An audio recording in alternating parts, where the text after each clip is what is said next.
ओडिवरिव कटाक्षद परतत्वदर पूवा लापद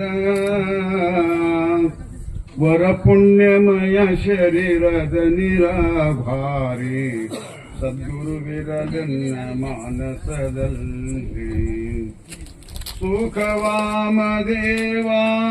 सकल मुनीश्वर ನಿಕರವನೊಲವಿಂದ ಬಲಗೊಂಡು ಅಕಲಂಕವೆನಿಸುವ ಅದ್ವೈತ ತತ್ವವನಿಲ್ಲಿ ಪ್ರಕಟಿಸುವೆನು ಬೋಧ ಅಗತಿಯಿಂದ. ಜಯ ಮಂಗಲಂ ಜಯ ನಮಃ ಪಾರ್ವತಿ ಪತೆ ಶಿವ ಹರ ಹರ ಸದ್ಗುರುನಾಥ ಮಹಾರಾಜ್ ಕಿ.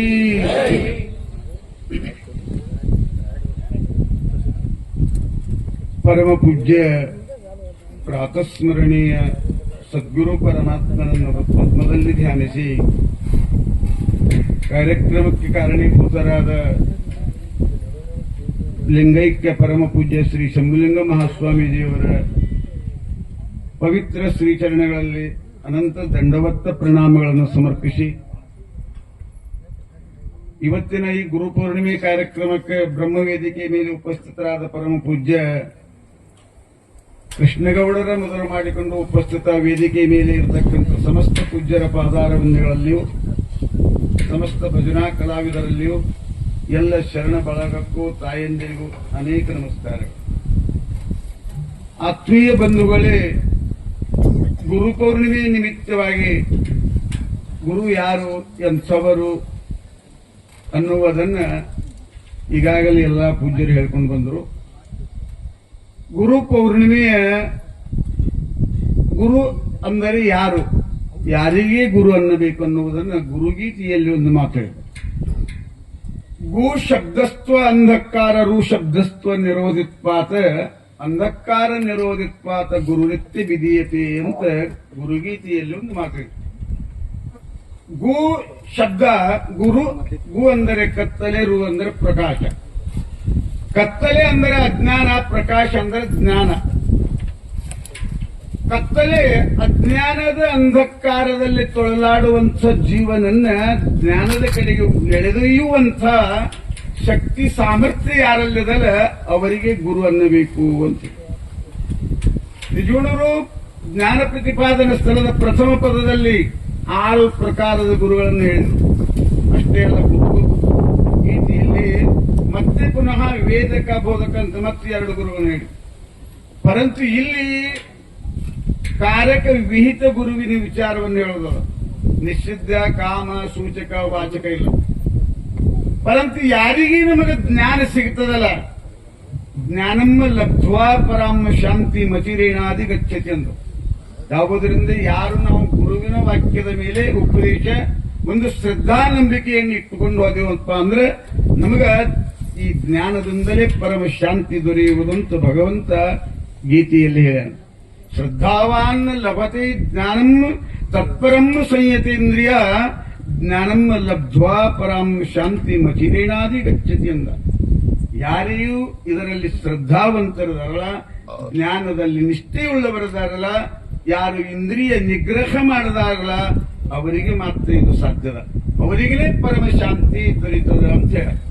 ಅಲ್ಲಿ ಜ್ಞಾನಮ್ಮ ಲಬ್ಧ್ವಾ ಪರಾಮ ಶಾಂತಿ ಹೇಳುವುದರಲ್ಲಿ ಧನಮ್ಮ ಲಬ್ಧ್ವಾ ಅಥವಾ ಪುತ್ರಮ್ಮ ಲಬ್ಧ್ವಾ ಹೇಳಬೇಕಾಗಿತ್ತು. ಯಾಕೆ ಧನದಿಂದಲೂ ಶಾಂತಿ ಇಲ್ಲ, ಪುತ್ರರಿಂದಲೂ ಶಾಂತಿ ಇಲ್ಲ. ಇಲ್ಲಿ ಜ್ಞಾನಮ್ಮ ಲಬ್ಧ್ವಾ ಪರಾಮ ಶಾಂತಿ ಅಂದಾಗ ಜ್ಞಾನದಿಂದಲೇ ಪರಮ ಶಾಂತಿ ಅನ್ನುವುದನ್ನ, ಅದು ಜ್ಞಾನ ಪಡಿಬೇಕಾದ್ರೆ ನಾವು ಯಾರ ಹತ್ತಿರ ಹೋಗಬೇಕು? ಸದ್ಗುರುವಿನ ಬಳಿ ಹತ್ತಿರ ಹೋದಾಗ ಆ ಜ್ಞಾನ ನಮಗೆ ದೊರೀತು. ಅದನ್ನ ವಿವೇಕ ಚೂಡಾಮಣಿಯಲ್ಲಿ ಜಗದ್ಗುರು ಶಂಕರ ಭಗವತ್ಪಾದರು ಒಂದು ಮಾತಾಡ್ತಾರೆ. ಶ್ರದ್ಧೆ ಅನ್ನುವ ಮಾತಿ ಏನಪ್ಪಾ ಅಂತಂದ್ರೆ, ಶಾಸ್ತ್ರಶ್ಯ ಗುರುವಾಕ್ಯಶ್ಯ ಸತ್ಯಬುದ್ಭುವ ಧಾರಣಂ. ಶಾಸ್ತ್ರಶ್ಯ ಗುರುವಾಕ್ಯಶ್ಯ ಸತ್ಯಬುದ್ಭುವ ಧಾರಣಂ.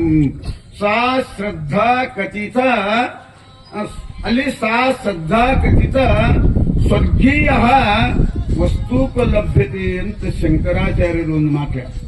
ಶಾಸ್ತ್ರಶ್ಯ ಗುರುವಾಕ್ಯಶ್ಯ ಅಂದಾಗ ಸತ್ಯ ಮೇವಾದ್ಭುವ ಧಾರಣಂ. ಯಾರು ಶಾಸ್ತ್ರದಲ್ಲಿ ಗುರುವಿನ ವಾಕ್ಯದಲ್ಲಿ ಸತ್ಯವೆಂಬ ಬುದ್ಧಿಯನ್ನ ನಿರ್ಧಾರ ಮಾಡ್ತಾರಲ್ಲ ಅವರಿಗೆ ಬ್ರಹ್ಮಜ್ಞಾನ ಇದರಿಂದ ಲಭಿಸ್ತದೆ. ಯಾವುದರಿಂದ? ಒಂದು ಶ್ರದ್ಧೆಯಿಂದಲೇ.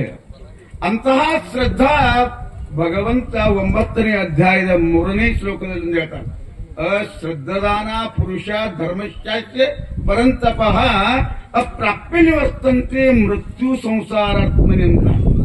ಯಾರಿಗೆ ಇದರಲ್ಲಿ ಶ್ರದ್ಧೆ ಇಲ್ಲಲ್ಲ ಅವ್ರೇನಪ್ಪಾ ಅಂತಂದ್ರ ಶ್ರದ್ಧೆ ಇಟ್ಟುಕೊಂಡ ನಿಷ್ಠ ಇಟ್ಕೊಂಡು ಯಾರು ಹೋಗ್ತಾರಲ್ಲ ಅವರಿಗೆ ಪರಮ ಶಾಂತಿ ಅದ.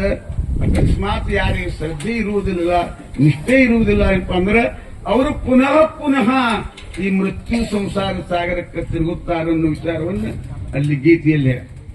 ಇನ್ನು ಗುರು ಅನ್ನೋ ಶಬ್ದಕ್ಕ ಯೋ ಧರ್ಮಾನ್ನ ಗೃಣಾತಿ ಉಪದೇಶತಿ ಸ ಗುರು ಅಂದ್ರು. ಯಾವಾತನು ತಾನು ಸರಿಯಾಗಿ ಧರ್ಮತತ್ವಗಳನ್ನು ತಿಳಿದುಕೊಂಡು ಅದರಂತೆ ಆಚರಣೆಯಲ್ಲಿದ್ದುಕೊಂಡು ಇನ್ನೊಬ್ಬರಿಗೆ ಉಪದೇಶ ಮಾಡ್ತಾನಲ್ಲ ಅವನಿಗೆ ಮಾತ್ರ ಗುರು ಅನ್ನಬೇಕು. ಮತ್ ತಾನೇ ತಿಳಿದಿರಂಗಿಲ್ಲ ಇನ್ನೊಬ್ಬರಿಗೆ ಉಪದೇಶ ಮಾಡ್ತಾನಂದ್ರೆ ತನಗೂ ಜ್ಞಾನ ಇಲ್ಲ, ಇನ್ನೊಬ್ಬರಿಗೆ ಜ್ಞಾನ ಇಲ್ಲ.